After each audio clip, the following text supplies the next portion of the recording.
धर्म स्नेही सत श्रद्धालु भव्यवर पुंडरीक पुण्यात्मा महानुभाव आचार्य भगवान समंतभद्र स्वामी द्वारा विरचित रत्न करंडक साबकाचार की वाचना के अंतर्गत षष्ठम अधिकार पर चर्चा चल रही है, जिसमें समाधि और शल्लेखना की विधि के संबंध में आप और हम लोग देख रहे थे। विगत दिवस श्लोक नंबर 126 को देखा था। आज श्लोक नंबर 127 पर चर्चा करते हैं। शल्लेखना धारण करने वाला किस प्रकार क्रमशः आगे बढ़ता है। पहले समाधि व शल्लेखना में वाधकतम कारणों को दूर करता है। राग को, मोह को, द्वेष को, कषाय की तीव्रता को, परिग्रह को दूर करता है। फिर ग्रह आदि का त्याग करके मन महाराज के पास पहुंचता है। बाद में दीक्षा को स्वीकार करता है या वह जीवन के लिए महाव्रतों को स्वीकार करता है। जिसने पूर्व में महाव्रत स्वीकार कर लिए हैं तो अपनी साधना को निर्मल बनाने की चेष्टा करता है। जिन्होंने सद्य ही महाव्रतों को स्वीकार किया है तो वह पूर्व संस्कार का अभाव होने से व्रतों में दोष न लगें, इसलिए गुरु या साधवी जनों के साधनों के सानिध्य में रह करके अपने व्रतों को निर्दोष पालन करने की कोशिश करता है। उसमें भी कहीं संक्लिष्टता न बने तो अपने आगे बताया शोकम भयम अवसादम इत्यादि श्लोक कह करके शोक, भय, अवसाद, क्लेद और कालुष्य, अरति भाव, इन सब का परित्याग करता है। चाहता है कि चित्त में क्षण भर के लिए भी क्षोभ न उत्पन्न हो, संक्लिष्टता किंचित भी उत्पन्न न हो। और ये सत्य बात है, जब शल्लेखना धारण करने वाला वह आराधक आराधना में संलग्न है, दर्शन, ज्ञान, चारित्र, तप सम्यक के साथ, तो सम्यक दर्शन, सम्यक ज्ञान, सम्यक चार, सम्यक तप, इन चार प्रकार की आराधना में संलग्न है। इन चार के धारकों की भक्ति आदि में संलग्न है। इन चार आराधनाओं के गुणों का चिंतन करता है। इनसे सहित कारण परमात्मा व कार्य परमात्मा का चिंतन करता है। बहुत विशुद्धि बढ़ती है। जब विशुद्धि के मार्ग पर व्यक्ति चलता है तो संक्लिष्टता आसपास फटकती नहीं है। जैसे जब कोई व्यक्ति सीढ़ियाँ चढ़ता है ना, तब उसकी दृष्टि ऊपर की ओर होती है और उसके पैर आगे की ओर बढ़ते चले जाते हैं। उसका अंदर का उत्साह, सत्व, बल, वीर्य आदि को प्रकट करके फिर वो आगे बढ़ता है। जो जो आगे बढ़ता चला जाता है त्यों त्यों उसे और आनंद आता है।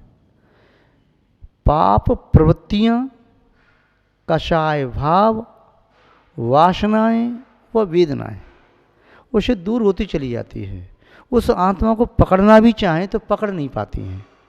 वह इतना अपने आप में जागरूक रहता है कि वे दुष्कर्म, दुष्भाव, दुष्प्रवृत्तियाँ, दुर्वचन उसे पकड़ नहीं पाते। जिस प्रकार चिकने व्यक्ति को किसी दुर्बल व्यक्ति के द्वारा, जिसके सिर पर बाल नहीं और पहलवान है, शरीर चिकना है, उस व्यक्ति को पीछे से भाग करके किसी दुर्बल व्यक्ति के द्वारा पकड़ना बड़ा कठिन है। ऐसे ही दुर्भावों को, दुष्कृत्यों को, दुष्प्रवृत्तियों को, दुर्वचनों को, जिनको पीछे छोड़ कर के आ गया है, आगे बढ़ गया, उसे पकड़ना कठिन है। जैसे स्टेशन पर एक व्यक्ति साइकिल से चला आ रहा था और वह ट्रेन में बैठना चाहता था। ट्रेन ने सीटी लगाई और ट्रेन स्टार्ट हो गई। वह साइकिल से उतर करके टिकट ली, यद्यपि उस समय ट्रेन की गति मंद थी, तो टिकट लेने के लिए गया और टिकट इतनी द्रुत गति से हो गई ट्रेन की गति कि वह साइकिल से अब ट्रेन को पकड़ना उसके लिए मुश्किल है। ऐसे ही जिनको छोड़ दिया है उन दुर्भावों के द्वारा उस आत्मा को पकड़ा जाना बड़ा मुश्किल है। आप ये ना सोचना कि व्यक्ति जीवन के अंत में कल्याण नहीं कर सकता, कर सकता है। उसकी सत्ता में पुण्य पड़ा हो तो कल्याण की भावना जागृत हो जाए, कल्याण के निमित्त मिल जाएं और वह संपूर्ण पुण्य का सदुपयोग करते हुए संकलिष्ठता की हानि करता हुआ विशुद्धि को बढ़ाता चला जाए तो अपने कल्याण करने में समर्थ हो सकता है। जैन दर्शन में असंभव कुछ भी नहीं है। जैन दर्शन में तो यहाँ तक बताया व्यक्ति अंतरंग से जागृत हो जाए तो सप्त विष्णु भी जीवन के अंत में अपना कल्याण कर सकता है। किसी को बुरा मत कहो, किसी को ये कह करके घृणा मत करो ये तो पापी है, क्योंकि वे आत्मा भी कब पाप से मुक्त होकर के परमात्मा के मार्ग पर बढ़ जाए कुछ नहीं कह सकते। और यदि जो व्यक्ति पुण्य से आज शहीद है कब वह अहंकार से युक्त होकर के पतित हो जाए, पुण्य के मार्ग से पाप के गर्त में गिर जाए कुछ नहीं कह सकते। इसलिए जो आराधक आत्मकल्याण के पथ पर अग्रगामी हुआ है उसे फिर आगे अपनी साधना को कैसे बढ़ाना चाहिए। आचार्य महोदय बता रहे हैं, एक क्रम बता रहे हैं। अब समाधि के लिए आ गया, दीक्षा ले ली, तो अब दीक्षा ली, उसके परिवारीजन भी उसके साथ लगे हैं, भक्तगण भी बहुत हैं, उसके स्वजन परिजन भी बहुत हैं, बहुत बड़ा एक भीड़ का मेला सा लग गया है। अब वो आहारचर्या के लिए निकलते हैं तो कहते हैं महाराज जी आप तो एक काजू की बर्फ़ी खाओ, ये मुनक्का किस्म की चटनी खाओ महाराज जी, आप तो ये ड्राई फ्रूट्स है ना, अखरोट है, चिरौंजी है, बादाम है, इसके लड्डू बनाए हमने माँ बाप के, ये खाओ महाराज जी। आप तो महाराज जी हमारा मन कर रहा है आप मुनि बने, आप तो घी पियो घी, आप तो इस गरिष्ठ मावा को सेवन करो, अन्न वगैरह क्या लेना छोड़ो। और यदि उस नए आराधक के पास उनके गुरु महाराज नहीं हैं, अनुभवी निर्यापकाचार्य नहीं है, साधर्मी बंधु नहीं है और कहीं कदाचित वह गरिष्ठ आहार करने में लग गया तो स्वास्थ्य खराब होकर के वह अपनी संयम की विराधना कर लेगा, वह संयम की साधना न कर पाएगा, आराधक नहीं बन पाएगा, संलेखना व समाधि की अवस्था को प्राप्त नहीं हो पाएगा। तो क्या करे फिर, भीड़ लगा करके चर्चा करना प्रारंभ कर दे। महाराज जी पहले हम ऐसे खेलते थे, हमने आपने साथ साथ व्यापार किया था महाराज जी, फिर आपको याद है हम वहाँ पर गए थे, फिर वहाँ पर ऐसा हुआ था जंगल में फंस गए थे, वहाँ का याद है महाराज जी जब नाव में बैठे थे, अरे आपको याद है जब अपने गृहस्थ जीवन में थे तो उस समय ऐसा करते थे, वहाँ आग लग गई थी, वहाँ पर ऐसा हुआ था ना जब जेब कट गई थी, वहाँ ऐसा हुआ था ना। तो ये आलतू फालतू बातें वे आराधक न करता है और न सुनता है। फिर क्या करे, भोजन के लिए आपने मना कर दिया कि गरिष्ठ भोजन मत करो, चर्चाओं के लिए मना कर दिया या आलतू चर्चा मत करो, तो करे क्या, तो क्या करे, ज्ञान ध्यान तपो रखता, वह अधिकांशतः मौन प्रवृत्ति को धारण करे, स्वाध्याय सुनने में, स्वाध्याय करने में, गुरु के पास प्यासे चातक की तरह से बैठ जाए, जो गुरु महाराज निरापकाचार उपदेश देते रहें उसे सुनता जाए तो आराधक का कल्याण हो जाएगा। और उनकी समीपता, भगवान की समीपता, जिन वचनों की समीपता, गुरुजन की समीपता उसकी संकलिष्ठता की हानि में प्रबल निमित्त हैं, उसकी विशुद्धि में प्रबल निमित्त हैं। और आहार आदि क्या करना है, अब तो उसे आराधक को सोचना चाहिए मैंने गृहस्थ जीवन में बहुत खाया पिया, अब तो मेरा शरीर क्षीण हो रहा है, उपसर्ग आ गया, दुर्भिक्ष है या बुढ़ापा है या रोग ने घेर लिया, अब मेरे जीवन की आगे कोई संभावना नहीं है कि मैं कितना क्या जी पाऊँगा। तो क्या करना चाहिए, अब उसे आहार के प्रति आसक्ति का त्याग, सबसे पहले वह गरिष्ठ भोजन करने का त्याग करे। क्यों, गरिष्ठ भोजन वह पचा नहीं पाएगा, उसका स्वास्थ्य खराब हो सकता है, आंतें खराब हो सकती हैं, लीवर खराब हो सकता है, और भी कोई प्रॉब्लम हो सकती है, चिकनाई ज़्यादा खाली तो हार्ट है वह गड़बड़ हो सकता है। और कोई दिक्कत हुई, मीठा ज़्यादा खा लिया, डायबिटिक हो गया तो किडनी खराब हो सकती है, आँख खराब हो सकती है। कि बॉडी का कौन सा पार्ट, शरीर का कौन सा अवयव कब वो ये अपने कार्य को करने में असमर्थ हो जाए कोई नहीं जानता। और असमर्थ होता है तो फिर उस आत्मा को संकलिष्ठता बन जाएगी। इसलिए यहाँ कहा आचार्य भगवान संतोष स्वामी ने, आहारम परिहाप्य, श्लोक पढ़ें उनकी भाषा में ही, आहारम परिहाप्य क्रमशः स्निग्धम विवर्धयेत पानम, स्निग्धम च हापयित्वा खरपानम पूरयेत क्रमशः। वे आराधक सबसे पहले गरिष्ठ भोजन का त्याग करें। जो गरिष्ठ भोजन है, गरिष्ठ भोजन, हर भोजन गरिष्ठ हो सकता है यदि वह भोजन उसकी सामर्थ्य पाचन की सामर्थ्य से अधिक है। तो जिसकी पाचन शक्ति ठीक है तो उसके लिए वो गरिष्ठ नहीं, किंतु पाचन शक्ति कमज़ोर है तो गरिष्ठ भोजन वह रसों से समन्वित, घृत आदि, तैल आदि, दुग्ध आदि से समन्वित, खीर आदि या मेवा मिष्ठान आदि समन्वित जो भी भोजन है, या पनीर के पकौड़े चल रहे, कहीं पनीर पराठा चल रहा, कहीं पूड़ी कचौड़ी ये सब चल रहे, तो ये उसे छोड़ देना चाहिए। अब तो क्या करना चाहिए उसे, सादा भोजन, दाल छिलके वाली सिंपल और रोटी, सूखी रोटी, चिकनी रोटी पचा पाए न पचा पाए बस, फल का प्रयोग करे, सब्जी का प्रयोग करे, जूस का प्रयोग करे। अब इसमें भी क्या है, क्रमशः धीमे धीमे इसमें भी कम करता चला जाए, कम करता जाए। आहारम पर्याप्य, आहार को छोड़े, ठोस पदार्थ कम ले और क्रमशः स्निग्ध विवरित येत पानम, वह क्रम से पेय पदार्थ ज़्यादा ले, दूध पिए, कभी जूस भी पी सकता है, रस पी सकता है, तक्र आदि का ग्रहण कर सकता है, कभी रोटी भी लेता है दाल आदि में डाल करके, सब्जी में डाल करके लेता है, किंतु ऐसा नहीं कि ठोस की मात्रा ज़्यादा ले और पेय की मात्रा कम ले, तो फिर उसे प्रमाद आएगा, साधना नहीं होगी। तो वह क्या है, पेय की मात्रा को धीमे धीमे बढ़ाता जाए और ठोस जो खाद्य सामग्री है उसे कम करता चला जाए।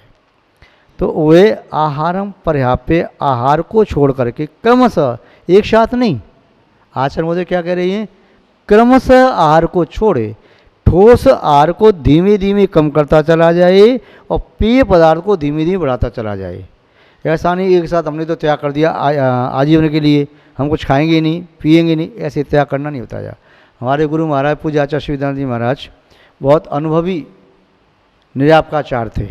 उन्होंने स्वस्थान से बैठ कर के ही कई साधकों की समाधि का निर्देश दिया और उत्तम समाधि कराने में विनिमित्त बने।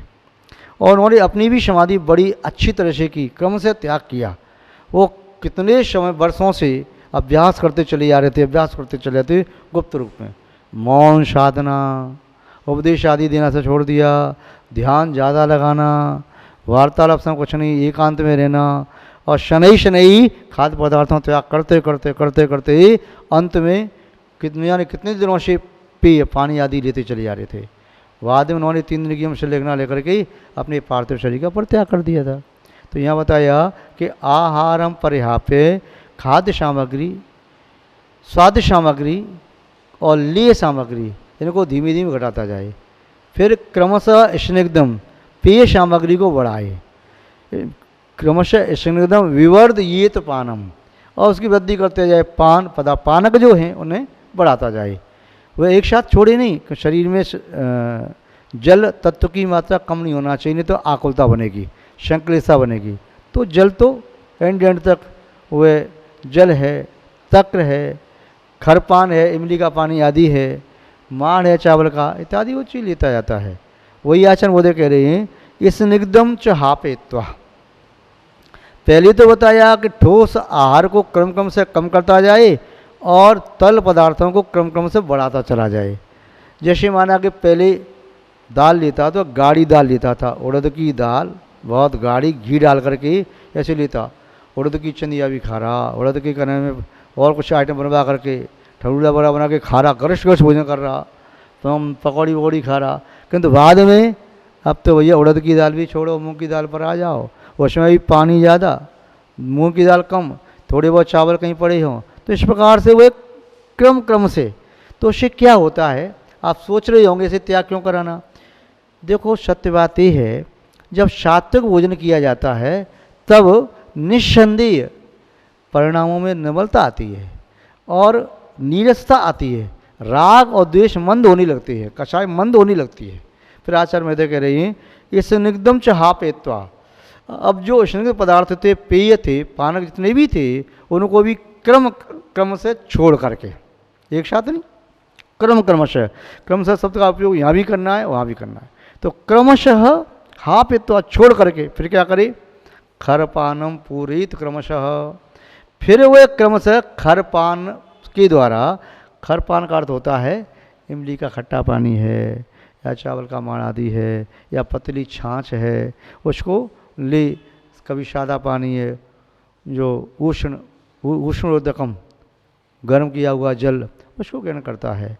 इस प्रकार से कभी वह मुनक्के का पानी भी ले सकता है, यदि पेट में मल जम गया है तो अनार का जूस ले सकता है, कभी आंवले का पानी भी लेता है, ये क्षारीय पदार्थ लेता है, जिससे उदर साफ रहेगा और मल नहीं ठहरे तो उसे विशुद्धि बढ़ती है, उसे उत्साह बनता है, आनंद आता है। और मल कहीं ठहर जाए तो उसी बड़ी तड़पन बेचैनी होती है, गला सूख रहा है तो फिर वे थोड़ा घृत की मात्रा डाल करके रस आदि में, पानी आदि में दिया जाता है, या कई बार तैल के कुल्ली भी कराए जाते हैं, जैसे कंठ अवरुद्ध न हो, जिह्वा चिपक न जाए, तो ये अनुभवी निर्यापकाचार होते हैं। तो इस प्रकार से विधि पूर्वक वे छपक की, आराधक की शल्लेखना में सहयोगी बनते हैं। तो खरपान पूरित क्रमशः खरपान जो पदार्थ हैं उनको क्रमशः क्या पूरित, उनसे ही अपने उदर की पूर्ति करे। फिर शनि शनि और क्या करना चाहिए, ये क्रम भी महीनों का, वर्षों का चलता है, ऐसा नहीं है कि 4 दिन में सब त्याग करा दिया। जो 12 साल की शल्लेखना ली जाती है तो 12 साल की शल्लेखना में क्रम से 4 साल पहले खाद्य पदार्थ का, फिर पेय का, फिर उसका धीमे धीमे त्याग करते चले जाते हैं। तो इस प्रकार आराधक अपनी साधना आराधना करता है। आज बस इतना ही, से चर्चा बाद में करेंगे। जय बोली श्री शांतनाथ भगवान की, परम पूज्य आचार्य गुरुदेव श्री विद्यानंद महाराज की, अहिंसा में विश्व धर्म की।